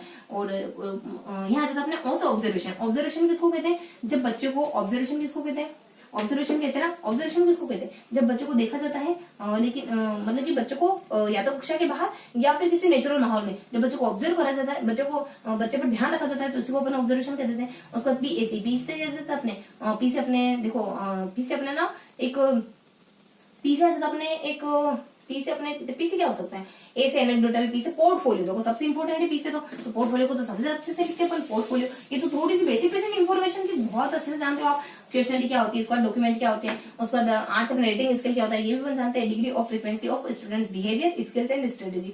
उसके बाद ए से क्या हो सकता है, ए से अपने असाइनमेंट को भी अच्छे से जानते हैं कि वो काम जो कक्षा से बाहर किया जाता है। तो यहाँ से पहले जो थी ना वो थोड़ी सी बेसिक इन्फॉर्मेशन जिसको अपन अच्छे से जानते हैं। उसके बाद पी से पोर्टफोलियो को देख रहे थे, पोर्टफोलियो को देख रहे थे। पोर्टफोलियो क्या होता है, पोर्टफोलियो क्या होता है, देखो पोर्टफोलियो क्या होता है, पोर्टफोलियो होता है आपकी एकेडमिक अचीवमेंट प्लस आपकी जो शैक्षिक यानी आपकी जो एजुकेशनल जो प्रूफ है, आपके जो देखो शब्दों को ध्यान रखना है, एजुकेशनल जो प्रूफ है ना उन दोनों का मिला जुला असेस रूप होता है, उन दोनों का असेस रूप होता है, यानी उन दोनों का मिला जुला रूप होता है। और उसको असेस क्यों करा, इसको साथ में क्यों बांधा, क्योंकि आपको जानना है लर्निंग ऑफ अचीवमेंट, आपको बच्चे की सीखने की अचीवमेंट को जानना है, आपको बच्चे की लर्निंग प्रोग्रेस ऑफ लर्निंग को जानना है, प्रोग्रेस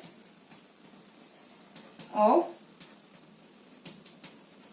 लर्निंग को जाना। तो इस वजह से आपने पोर्टफोलियो तैयार किया। पोर्टफोलियो बेसिकली एक फाइल होती है जिसमें आपके जो शैक्षिक अकेडमिक एरिया है वो, और जो अदर गैर अकेडमिक होती है ना, गैर अकेडमिक देखो मैंने हिंदी और इंग्लिश दोनों को मिक्स कर दिया, यानी जो अन अकेडमिक चीजें होती है ना उन सारी चीजों को भी शामिल कर लिया जाता है। और यहाँ है ना एक क्यों शामिल करा है, क्योंकि आपको बच्चे की क्या चेक करनी है, अचीवमेंट को चेक करना है कि इसकी जो है ना शैक्षिक क्षेत्र में शैक्षिक क्षेत्र में अचीवमेंट क्या है। उसके बाद आपको पूरी प्रोसेस देखनी है बच्चे की, बच्चा अच्छी तरीके से सीख रहा है कि नहीं सीख रहा है। तो ये ऐसी फाइल होती है पोर्टफोलियो। उसके बाद यहाँ बता दिया जाता है अपने पी से, उसके बाद अपने ए और सी के बारे में बता दिया जाता है। ए से क्या बता दिया जाता है, एनेक्डोटल के बारे में बता। देखो एनेक्डोटल के बारे में थोड़ा सा इंपॉर्टेंट है, लास्ट में पी ए से थोड़े से इंपॉर्टेंट है। तो यहाँ जाता अपने ए से बता दिया जाता है एनेक्डोटल के बारे में। तो यहाँ जाता अपने एनेक्डोटल के बारे में। देखो एनेक्डोटल के बारे में बताया जाता है कि एनेक्डोटल क्या है, एनेक्डोटल हाँ तो देखो एनेक्डोटल के बारे में क्या बताया जाता है, एनेक्डोटल के बारे में बताने के लिए कौन आता है, एनेक्डोटल के बारे में बताने के लिए आते हैं अपने इवेंट और शोक। एक मान लो ऐसा कोई इवेंट घटित हो गया आपके, इवेंट शोक के उससे आप बहुत चक्के रह गए, उससे आप बहुत ज्यादा शोक हो गए। इवेंट मतलब कि एक ऐसी इवेंट है या फिर ये बहुत सारे इवेंटों का एक समूह माना जाता है, असेस ऑफ इवेंट माना जाता है, यानी इवेंट्स का एक संग्रह माना जाता है जो किसी व्यक्ति विशेष से जुड़े होते हैं। एनेक्डोटल क्या है, यानी इवेंट्स का एक ऐसा संग्रह जो किसी व्यक्ति विशेष से जुड़े। और SOC शोक, यहाँ जाता अपने SOC शोक के बारे में क्या जाता है, एस मतलब कि ये बहुत ज्यादा शॉर्ट होता है। उसके बाद नेक्स्ट अपना जाता है ओ से क्या जाता है, ये बहुत ज्यादा ऑब्जेक्टिव होता है, बहुत ज्यादा वस्तुनिष्ठ होता है। सी से जहां तक हो सके उतना करेक्ट होता है, यानी इसमें जानकारी जो होती है ना वो सही बिल्कुल सही गिवन होती है। उसके बाद सी से क्या बता दीजिए तो चेकलिस्ट के बारे में। चेकलिस्ट क्या है, चेकलिस्ट को है ना अपन स्विच से भी कंपेयर करते हैं, या तो आप ऑन या तो आप राइट करोगे, या तो यस कहोगे चीजों को, या फिर या नो कहोगे, इस तरीके। तो ये इसको कंपेयर करा जाता है ना स्विच से, एक स्विच बोर्ड की तरह होता है। उसके बाद थोड़ी सी इसमें इन्फॉर्मेशन होती है कि स्टूडेंट का एक इलस्ट्रेशन होता है जो स्टूडेंट के बारे में बताता है कि वो किसी पर्टिकुलर क्राइटेरिया में कैसे परफॉर्म करता है। यानी स्टूडेंट का क्या होता है, ये होता है स्टूडेंट का एक होता है इलस्ट्रेशन, यानी चित्रण होता है पूरा। स्टूडेंट का एक इलस्ट्रेशन होता है जो बताता है पर्टिकुलर क्राइटेरिया में स्टूडेंट की परफॉर्मेंस क्या है, पर्टिकुलर क्राइटेरिया में स्टूडेंट की परफॉर्मेंस क्या है। तो ये सारी जानकारी अपने चेकलिस्ट में आ जाती है। तो ये देख रहे हैं अपने टू दी रफ को पैक करवाना है कि उसे अपने क्वेश्चनरी आ जाता है। और क्वेश्चनरी क्या बनती है, जब ये एफए का काम होता है तब क्वेश्चनरी को बनाया जाता है, मतलब एफए के दौरान क्वेश्चनरी को बनाया जाता है। बहुत ज्यादा फ्रीक्वेंट होती है क्वेश्चनरी, मतलब कि फ्रीक्वेंटली इस्तेमाल करी जाने वाली चीजें। और ये बच्चे की डिफिकल्टीज को चेक करने के बारे में होती है, और डिफिकल्टीज को चेक करने के लिए बनाई जाती है। उसका डी से बता दीजिए डॉक्यूमेंट जो माने जाते हैं एक क्वालिटेटिव रिसोर्स माने जाते हैं बच्चे के बारे में चेक करने के लिए। उसके बाद इसका इस्तेमाल तो इसका इस्तेमाल है ना एक एनालिस्ट ही कर सकता है, एक स्पेशलिस्ट ही कर सकता है, हर कोई नहीं कर सकता। उसके बाद आर ओ के बारे में बताया जाता है, और तो आर से बताया जाता है रेटिंग स्केल। रेटिंग स्केल क्या होती है, यानी कि रेटिंग स्केल होती है degree of frequency of students behaviour skill and strategy. उसके बाद ए से क्या बता दिया जाता है, ए से हमारा असाइनमेंट जो कक्षा से बाहर कंप्लीट करने के लिए टीचर के द्वारा दिया जाता है उसको असाइनमेंट कहते हैं। उसके बाद ओ से क्या बता दीजिए ऑब्जर्वेशन, जो बच्चे की कक्षा में या कक्षा से बाहर या नेचुरल माहौल में हुआ वो ऑब्जर्वेशन है। उसके बाद पी से अपने पोर्टफोलियो क्या था, अपने अकेडमिक गैर अकेडमिक दोनों चीजों को जोड़ दो वो पोर्टफोलियो बन जाएगा। क्यों जोड़ा, आपको लर्निंग प्रोसेस के बारे में जानना था। ए से अपने एनेक्डोटल रिकॉर्ड क्या होता है, एक हाँ इसको एग्जामिनेशन के नाम से भी जाना जाता है, एनेक्डोटल रिकॉर्ड को एग्जामिनेशन के नाम से भी जाना जाता है। और मतलब एग्जामिन करने के लिए होता है बच्चों को, यानी बच्चों को है ना एक बच्चों का परीक्षण करने के लिए होती है सारी चीजें। एनेक्डोटल बच्चों का परीक्षण करने के लिए होता है, इसको एग्जामिन करने के लिए होता है बच्चों को। उसके बाद एनेक्डोटल SOC इवेंट का, यानी बहुत सारी घटनाओं का एक समूह होता है जो किसी व्यक्ति विशेष से जुड़ी है। उसके बाद बहुत ज्यादा छोटा होता है। उसके बाद इसमें ना बहुत ज्यादा चीजें करेक्ट लिखी हुई होती है। उसके बाद इसमें ऑब्जेक्टिविटी ज्यादा पाई जाती है। उसके बाद सी से बता दी जाता है अपने चेकलिस्ट के बारे में। चेकलिस्ट क्या होती है, चेकलिस्ट होती है हमारी एक बच्चे का हमारा इलस्ट्रेशन होता है जो उसके पर्टिकुलर क्राइटेरिया में उसकी क्या भूमिका है उसके बारे में बताता है। तो थोड़ा सा अपने जानकारी देखी इनके टेक्निक्स के बारे में। देखो मैंने कहा था T2 पढ़ना है तो टेक्निक्स के बारे में देखा। अब अपन लास्ट कवर करेंगे रेमेडियल प्रोग्राम के बारे में। रेमेडियल प्रोग्राम के बारे में अपन क्या क्या जानकारी कवर करेंगे, देखो रेमेडियल प्रोग्राम यहाँ पर देखा, यहाँ देखे थे अपन इवोल्यूशन है ना। तो रेमेडियल प्रोग्राम क्या होता है, उपचारात्मक। जब आपने बच्चों को कुछ पढ़ा दिया, उसके बाद आपने देखा कि मैं एक टेस्ट लेता हूँ, मुझे पता तो चले बच्चा कितना सीख रहा है। आपने टेस्ट लिया बच्चों को, आपको पता चला बच्चे की यहाँ कमियां, भिन्न पढ़ा दी, आप बच्चों को उचित भिन्न अनुचित भिन्न पता ही नहीं। तो ये आपने निदान करा, अब आप उपचार कर रहे हो, आपने डायग्नोस करा, आप रेमेडियल प्रोग्राम कर रहे हो। तो रेमेडियल प्रोग्राम आप कैसे करोगे, तो यहाँ बता दिया जाता है कि रेमेडियल प्रोग्राम में कुछ बेसिक सी इन्फॉर्मेशन आती है कि रेमेडियल प्रोग्राम क्या होता है, क्यों करा जाता है रेमेडियल प्रोग्राम। रेमेडियल प्रोग्राम बच्चों की डिफिकल्टीज को चेक करने के लिए करा जाता है। और रेमेडियल प्रोग्राम बच्चों को इंस्ट्रक्शन, ये इंस्ट्रक्शनल वर्क है, इसको ना इंस्ट्रक्शनल वर्क के नाम से भी जाना जाता है, इंस्ट्रक्शनल वर्क के नाम से भी जाना जाता है। ये बच्चे की वीकनेसेस को जानने के लिए होती है। और उसके बाद इसके बारे में थोड़ी और जानकारी बता दी जाती है कि बच्चे की डिफिकल्टीज आखिरकार होती क्या क्या है। बच्चे में डिफिकल्टीज जो आती है ना, तो किन किन चीजों को डिफिकल्टीज के एरिया में रखते हैं, मतलब इसके दायरे में रखते हैं, क्या क्या बुरी बातें आ सकती है, मतलब कि क्या क्या कमियां आ सकती है जो बच्चे में हमें दिखाई दे सकती है। तो यहाँ जाता मेक यानी बनाओ, यानी इसके ट्रिक क्या आ जाती है अपनी, मेक यानी बनाओ, क्या बनाओ। यहाँ जाता अपने एस पे आ जाता मिस्टर एसपी गुड बनाओ, GUT। तो मिस्टर एसपी गुड, और यहाँ जाता मेक यानी बनाओ। मेक को इस तरीके से लिख रहे हो, ध्यान रखना। तो मिस्टर एसपी गुड बनाओ। तो अपनी इसकी ना डिफिकल्टीज में क्या क्या आ सकता है, एम से इसमें मोटिवेशन की कमी है बच्चे में, एम से इसमें मेमोरीज की कमी है, मेमोरी की कमी है, तो हमारे पढ़ने में दिक्कत आ सकती है, मेमोरी की कमी है, उस मोटिवेशन की कमी है। उसके बाद एस से बता दी जाता है कि बच्चे में सेल्फ कॉन्फिडेंस की कमी है, पी से बता दी जाता है, मान लो बच्चे में पी से बता दी जाता है कि देखो पी को थोड़ा साइलेंट रखते हैं। उसके बाद GIT, मतलब कि मान लो बच्चा है ना ग्रास्प नहीं कर पा रहा है, चीजों को अच्छे से ग्रहण नहीं कर पा रहा है। उसके बाद यू से मतलब बच्चे में अंडरस्टैंडिंग की कमी है। उसके बाद टी से मतलब कि बच्चा बहुत ज्यादा टाइम लेता है टास्क को कंप्लीट करने में। उसके बाद एम से आ जाता है वही अपने मोटिवेशन, एक एम से मेमोरी, एक से मोटिवेशन।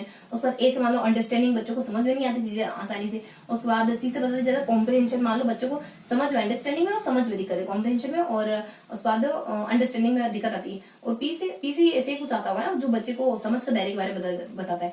और उसके बाद ये तो बेसिकली इन्फॉर्मेशन आ जाती है कि अपन कमियां किस चीज को मानते हैं। अपन कहते हैं ना कि बच्चे में कमी पाई जाती है तभी अपन उसका उपचार करते, तो ये सारी इसकी कमियां मानी जा सकती है। तो अब अपन देखते हैं कि इस प्रोग्राम के बारे में थोड़ी सी और इन्फॉर्मेशन आ जाती है। तो ये अपन देखते हैं रेमेडियल प्रोग्राम क्यों क्या कब और किन रीजनों की वजह से होता है। तो इन सारे रीजन की वजह से हमारा रेमेडियल प्रोग्राम हो सकता है।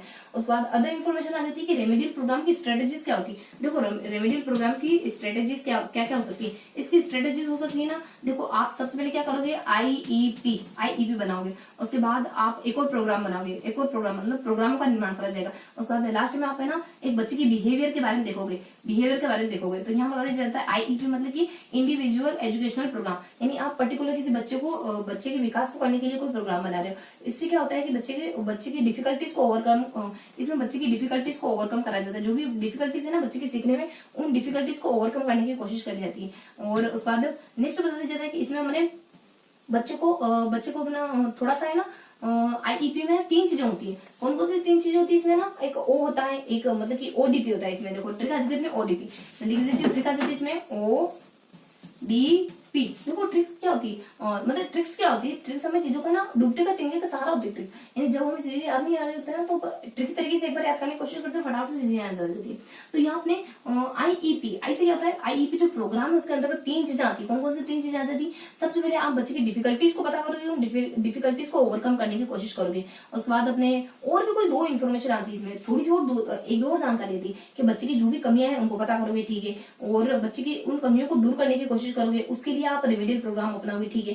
थोड़ा सा मेरे माइंड से मिस हो रहा है, इसमें ना 3 चीजें शामिल होती है, एक बच्चों की उसके बाद D से बता दिया जाता है इसमें। तो मैं जब भी नेक्स्ट वीडियो बताएंगे ना इसके बारे में जरूर जिक्र करेंगे। उसके बाद अपने लास्ट में बता दिया जाता है अपने एक 2 और प्रोग्राम, यहाँ आ जाता है अपने एक और प्रोग्राम आ जाता है कि पीयर प्रोग्राम, यानी बच्चों को आप क्या कहते हो, यानी बच्चों को सिखाने को कहते हो लिटिल, यानी यहाँ से अपने लिटिल टीचर बना देता है बच्चों को लिटिल टीचर बना देते हो आप। उसके बाद लास्ट में बता दिया जाता है अपने एक बिहेवियर के बारे में, बच्चे के बिहेवियर के बारे में जो भी दिक्कतें आ रही है ना, बच्चे के बिहेवियर में जो भी कमियां खामियां आपको दिखाई दे रही है ना, उसको क्योर करना भी रेमेडियल प्रोग्राम के थ्रू, रेमेडियल प्रोग्राम के अंतर्गत आता है। तो इसकी स्ट्रेटेजीज क्या होती है, रेमेडियल प्रोग्राम की स्ट्रेटेजीज ये है कि आप IEP का निर्माण करो, इंडिविजुअल और इवोल्यूशन, और इंडिविजुअल एजुकेशनल प्रोग्राम बनाओ और बच्चे की सारी जो कमियां हैं उनका उपचार करो। उसके बाद अपने पीयर ग्रुप, यानी एक और प्रोग्राम आता है जिसमें बच्चे के पीयर ग्रुप बना दिए जाते हैं, वो पीयर ग्रुप दूसरे को सिखाते हैं, मतलब लिटिल टीचर आ जाता है, बच्चे को सिखा रहा है। उसके बाद बच्चे की बिहेवियर को ठीक करना भी इसकी स्ट्रेटेजी, बिहेवियर को ठीक करोगे मतलब इसके देखो क्या होता है, एक ग्राफोलॉजी होता है, जब आपकी राइटिंग अच्छी होती है ना इसका मतलब आप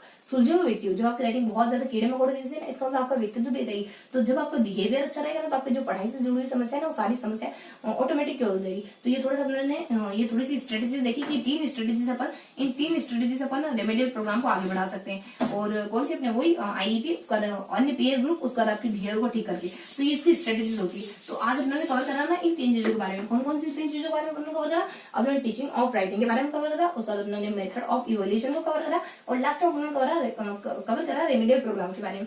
सबसे पहले टीचिंग ऑफ राइटिंग में क्या क्या देखा? यहाँ देखा ना अपने एक ट्रिक देखी, KT FF DPD। क्या देखा? KT FF DPD। अरे भाई साहब, उनकी डीपी कटी नहीं है, उनकी डीपी कट गई नहीं कहते, उनकी डीपी हट गई कहते। आपको बोलना नहीं आता क्या कट गई क्या होता है? हट गई कहो। उसको आ जाता है कि टीचिंग ऑफ राइटिंग आ जाता है कि अपने KT आ जाता है और KT और FF और DPD। तो ये टेक्निक आ जाता है। K से अपने किंडरगार्टन आ जाता है, उसके बाद D से अपने T से अपने ट्रेसिंग आ जाता है, उसके बाद अपने KT FF से अपने फ्री इमिटेशन के बारे में बता दिया जाता है, उसके बाद अपने फ्रेंच महोदय के बारे में बता दिया जाता है। DPD D से अपने ड्रिल आ जाता है, ओल्ड ड्रिल, न्यू ड्रिल, और P से अपने प्लेवे, उसके बाद लास्ट में D से बता दिया जाता है अपने और डिक्टेशन वाली मेथड आ जाती है। अब इनसे फटाफट से देख लेते हैं। किंडरगार्टन में कहते हैं कि अपने बच्चों को किंडरगार्टन में कहते हैं कि अपने रस्सी वगैरह से बनाओ, उसके बाद अगले आ जाते हैं अपने KT FF DPD। तो यहाँ अपने T से कहा जाता है कि आप घूट घूट के लिखो, इस तरीके से जानकारी बता दी जाती है।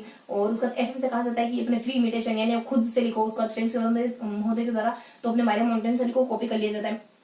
उसके बाद अपने लास्ट में DPD, D से अपने पुराने ड्रिल, नई ड्रिल, उसके बाद अपने P से अपने प्लेवे मेथड में। तो पुराने ड्रिल नई ड्रिल में क्या होता है? पुराने ड्रिल में आपको बहुत सारी लिस्ट दे दी जाती है याद करने के लिए। नई ड्रिल में थोड़ा सा इसके उद्देश्य में अंतर होता है। यहाँ आपकी किताब को ध्यान में रख दिया जाता है, मतलब कि किताब को ध्यान में रखकर आपको उद्देश्य दे दी जाता है इसके। और उसके बाद लास्ट में बता दी जाता है अपने प्लेवे के बारे में। प्लेवे के बारे में एक मीनिंग दे दिया जाता है, उसको अपने को कवर करना रहता है, उसको आगे पीछे करके नया मीनिंग बनाया जाता है, नया शब्द बनाना रहता है। उसको लास्ट में अपने डिक्टेशन के बारे में, यानी कि भाटिया के द्वारा कहा जाता है बहुत बेकार मेथड है, जबकि बहुत अच्छी मेथड होती है मीनिंग को याद करने की। तो फटाफट से अपने देख लिया टीचिंग ऑफ राइटिंग के बारे में। अब अपन देखेंगे फटाफट से अपन मेथड ऑफ इवोल्यूशन के बारे में। मेथड ऑफ इवोल्यूशन में क्या कवर करा अपने?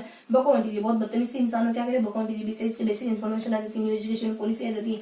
उसके बाद थोड़ी सी बेसिक इन्फॉर्मेशन होती है इसमें, कॉम्प्रिहेंशन और कंटिन्यूटी दोनों को शामिल करा जाता है। थोड़ी सी बेसिक इन्फॉर्मेशन इसमें, ये अपनी थोड़ी सी बेसिक इन्फॉर्मेशन होगी। उसके बाद इसकी बको, उसके बाद कैसे मतलब बकवांटीजी कह रहे हो आप, तो ओ से इसके ऑब्जेक्ट आ सकते हैं, मतलब इसके उद्देश्य आ सकते हैं। उसके उद्देश्य क्या माने जाते हैं? बच्चे का जजमेंट करना इसका उद्देश्य माना जाता है, बच्चे का सेल्फ कॉन्फिडेंस बढ़ाना, बच्चों की अचीवमेंट के बारे में जानकारी लेना इसका उद्देश्य, बच्चों को इंस्ट्रक्शन देना इसका उद्देश्य हो सकता है। इस तरीके से इसके उद्देश्य हो सकते हैं। उसके बाद फिर ANT, A से बता दिया जाता है इसके एरियाज के बारे में, और N से बता दिया जाता है इसके नीड के बारे में, T से बता दिया इसके टाइप्स के बारे में, टूल्स और टेक्निक्स के बारे में। तो इसके एरियाज क्या हो सकते हैं? शैक्षिक यानी स्कोलास्टिक और को स्कोलास्टिक हो सकते हैं। स्कोलास्टिक में क्या आ सकता है? सब्जेक्ट को पढ़ना। को स्कोलास्टिक में क्या आ सकता है? आपकी वैल्यू है, वर्चूज है, और उसके बाद आपकी एप्टीट्यूड है, उसके बाद आपको सोशल एस्पेक्ट है, ये सब आ सकते हैं। कैसे नाप सकते हैं? इसको परीक्षाओं से नाप सकते हैं। इसको कैसे नाप सकते हैं? ऑब्जर्वेशन, रेटिंग, इसके चेकलिस्ट है, इस तरीके से इनको नाप सकते हैं, जो अपने सह शैक्षिक एरिया। तो ये इसके ऐसे इसके मतलब कि प्रकार एरियाज के बारे में बता दी जाता है। 2 एरियाज होते हैं इसके। उसके बाद N से बता दी जाता है इसकी नीड क्या क्या है। इसकी नीड है बच्चों को इंस्ट्रक्शन करने के लिए, बच्चों को भविष्य में क्या करना है, इसकी वजह से इसकी नीड है। बच्चों को एक पूरी जो हमारी मूल्यांकन की प्रक्रिया है उसको बच्चे यानी छात्र केंद्रित बनाना है, यानी इसको अपने स्टूडेंट सेंटर बनाना है, ये इसकी नीड मानी जा सकती है। तो इसमें थोड़ी सी नीड आ जाती है। और एक टीचर को सही टेक्निक्स दिखाना इसकी नीड हो सकती है। तो बेसिकली ये जैसे नीड और आवश्यकता ऐसी चीजें होती है ना, तो ये तो अपन ऐसे अगर समझ अच्छे से बिल्ड होगा ना तो ऐसे ही बता सकते हैं। तो उसके बाद इससे नीड के बारे में बता दी जाता है ANT, यानी कि N हो गया, उसके बाद N हो गया इसकी नीड। उसका T से क्या देखा? T से अपने उसके टाइप देखा। टाइप कितने तो 2 होते हैं, एक अपने ना FA1 FA होता है, उसके बाद ऐसे होता है। देखो FA में क्या देखते हैं? FA में अपन थोड़ी जानकारी देखते हैं कि FA ना उससे फीडबैक के लिए होता है, FA मतलब फीडबैक लेने के लिए होता है। उसके बाद अपने जो समेटिव असेसमेंट उससे कंपेयर करा जाता है। उसके बाद अपने डायग्नोस्ट के अंदर ये डायग्नोस्ट के भीतर ही समाहित होता है, ये सारी जानकारी बता दी जाती है। और देखो FA के बारे में थोड़ी और जानकारी बता दी जाती है। FA के बारे में थोड़ी और जानकारी बता दी जाती है। देखो थोड़ा सा शायद मिस हो गया मेरे को बताना, तो फटाफट से सुन लो। FA के बारे में ना लास्ट में जानकारी बता दी जाती है कि FA में कौन कौन से फीचर, कौन कौन सी क्वालिटी FA में शामिल होती है। FA में क्वालिटी शामिल होती है कि CD के कारण ये बेचारा फंस गया, यानी CD से अपने जो PH व्यक्ति था ना, हैंडीकैप्ड व्यक्ति, वो फंस गया। ये CD सबूत मिल गई, यानी इस PH व्यक्ति ने हैंडीकैप्ड में किसी का कत्ल करा था, ये CD इसका सबूत मिल गई तो ये फंस गया। यानी हैंडीकैप्ड है लेकिन बहुत शातिर माइंडेड है। तो अपने CD से मतलब कि इसमें क्या आता है? देखो CD तो थोड़ा सा स्किप रखते हैं, 2 ये अपने यहाँ देखते हुए अपन। P से मतलब कि प्लानिंग के लिए जो FA1 बना रहे हैं ना, तो ये एक अच्छी प्लानिंग के लिए होता है कि बच्चों को अपन और कितना अच्छे तरीके से पढ़ा सकते हैं और कौन सा अच्छा तरीका ले सकते हैं जिससे बच्चा ज्यादा ज्यादा एक्टिव रहे। उसके बाद H से बता दिया जाता है, H से मतलब कि PH और FS। तो H से मतलब कि हेल्प, यानी यहाँ बच्चों को कहा जाता है कि आप दूसरे बच्चे की हेल्प करो। तो ये FA की फीचर है। अपन क्या देख रहे हैं? अपन एक लास्ट में कौन सा टॉपिक कवर कर रहे हैं? फीचर ये थोड़ा सा मिस हो गया था तो अपन थोड़ा कवर कर लेते हैं। फीचर ऑफ एफए के बारे में देखते हैं, है ना। तो ये अपन थोड़ा सा देख लेते हैं। पी से मतलब ये प्लानिंग बनाने के लिए होता है। एच से मतलब कि बच्चों की हेल्प करने के लिए होता है, ये इसकी विशेषता है। उसके बाद एस से फीडबैक देने के लिए होता है। उसके बाद एस से बता दिया जाता है अपने पी एच और एस ऐसे है ना स्कोर, यानी बच्चे के जो भी स्कोर है वो पुराने स्कोर से नए स्कोर बेहतर हो इसके लिए इसमें कोशिश करी जाती है। पुराने स्कोर को नए स्कोर से हमेशा बढ़ाने की कोशिश करी जाती है। इसके कुछ फीचर थे। हाँ, तो ये भी हमने कवर कर लिया। तो यहाँ से अपने एफए के बारे में कहा थे अपन, एफए पे थे, है ना।